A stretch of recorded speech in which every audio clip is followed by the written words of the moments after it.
साथियों Microsoft Excel में आपके पास डेटा है और उस डेटा में एक लिस्ट है, अलग से एक लिस्ट दी गई है और आपको उस लिस्ट के अकॉर्डिंग अलग अलग सीट क्रिएट करनी है। जो नाम है उन्हीं नाम से सीट बनानी है। तो ये काम हम ऑटोमेटिक किस प्रकार से करें, या फिर जितनी भी आपके पास सीट है उस एक एक्सेल वर्कबुक के अंदर, और आप चाहते हैं उन सभी अलग अलग सीट की एक एक पर्टिकुलर अलग अलग वर्कबुक क्रिएट हो जाए ऑटोमेटिक, किस प्रकार से करेंगे ये प्रैक्टिकल जानते हैं इस वीडियो में, तो इसमें अंत तक बने रहिएगा। नमस्कार साथियों, मेरा नाम है मनोज कुमार और आप देख रहे हैं कंप्यूटर ज्ञान गुरु चैनल। तो चलिए सीख लेते हैं। देखिए पहले तो सीट क्रिएट करते हैं और उसके बाद हम उन सीट से फाइल क्रिएट करेंगे, यानी वर्कबुक क्रिएट करेंगे। देखो यहाँ पे मेरे पास एक्सेल के अंदर दो सीट खुली हुई है। सीट 1 के अंदर कुछ डेटा है, सीट 2 के अंदर कुछ डेटा है। और जो सीट 2 के अंदर जो लिस्ट बनी हुई है, इस लिस्ट के अकॉर्डिंग मेरे को अलग अलग वर्कशीट जनरेट करानी है। तो ऐसा तो नहीं है कि हम वर्कशीट इंसर्ट कराएंगे फिर उनका नाम चेंज करेंगे, नहीं, बिल्कुल सिंपल तरीके से करते हैं। हम इस सीट के ऊपर कहीं भी रह सकते हैं, इस लिस्ट के ऊपर, ठीक है। ध्यान से स्टेप देखना। सीधा हम चले जाएंगे इंसर्ट के अंदर, आपको मिल रहा होगा यहाँ पे पीवी टेबल। और पीवी टेबल में देखो यहाँ पे पूछ रहा है न्यू वर्कशीट या एग्जिस्टिंग वर्कशीट। हमको जो पिवट बनानी है वो इसी सीट में बनानी है या नई सीट में बनानी है। तो मैं आपको समझाने के लिए इसी सीट में बना लेता हूँ। एग्जिस्टिंग पे क्लिक करा लेंगे और मैं यहाँ पे बना देता हूँ और ओके करा देंगे, ठीक है। तो यहाँ पे देखो एक आपके पास पीवी टेबल आ जाती है। अब इस पीवी टेबल में हमारे पास देखो एक ही फील्ड आपको दिख रही होगी, है ना, सैलरी शीट के नाम की ये वाली। इसी को पकड़ के फिल्टर में रखा देंगे। देखो यहाँ पे हमारे पास पीवी टेबल के अंदर फिल्टर आ गया है।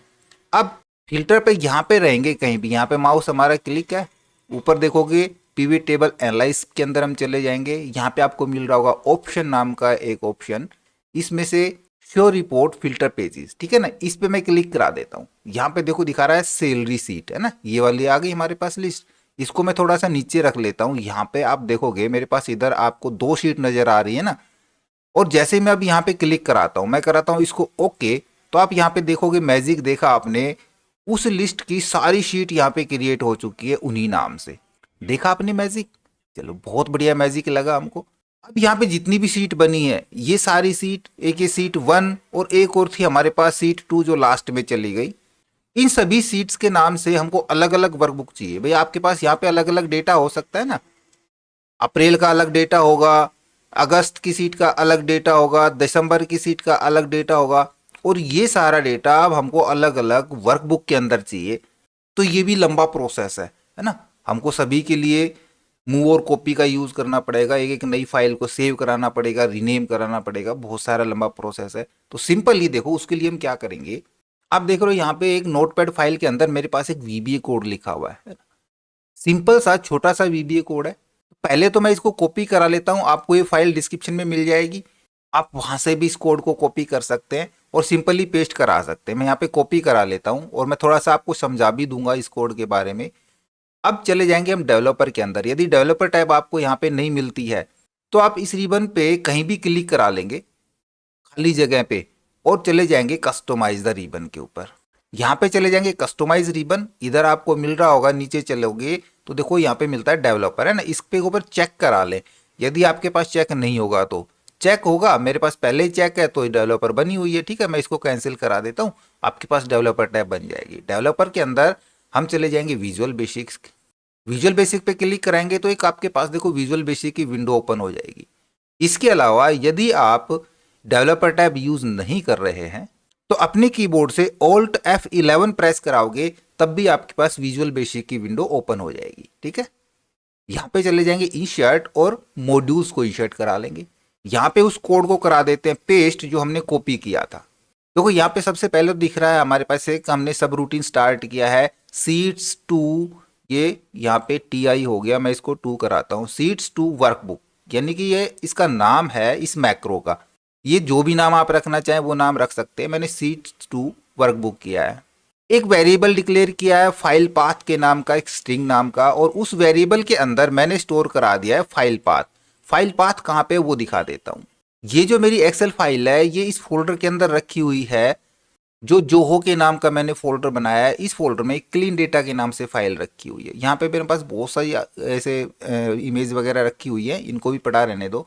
अब जो फाइल बनेगी वो इस फाइल की लोकेशन पे बनेगी जहां भी आपकी ये एक्सेल फाइल होगी। मेरी ये फाइल इस फोल्डर के अंदर है, आपकी डॉक्यूमेंट्स में है, डाउनलोड्स में है, या आपने कोई और फोल्डर बना रखा है उसके अंदर जो आपकी एक्सेल फाइल है, उसी लोकेशन पे सारी की सारी फाइलें न्यू जनरेट हो जाएंगी, जितनी भी जनरेट होनी होंगी। यहाँ पे मेरे पास कितनी फाइलें जनरेट होनी है, यहाँ पे देखो जितनी भी सीट्स हैं सारी जनरेट होंगी। कोड हमने यहाँ पे लिख दिया, file path application dot active workbook dot path. इस पाथ को हमने यहाँ पे उठाया कि application dot active workbook dot save as file name.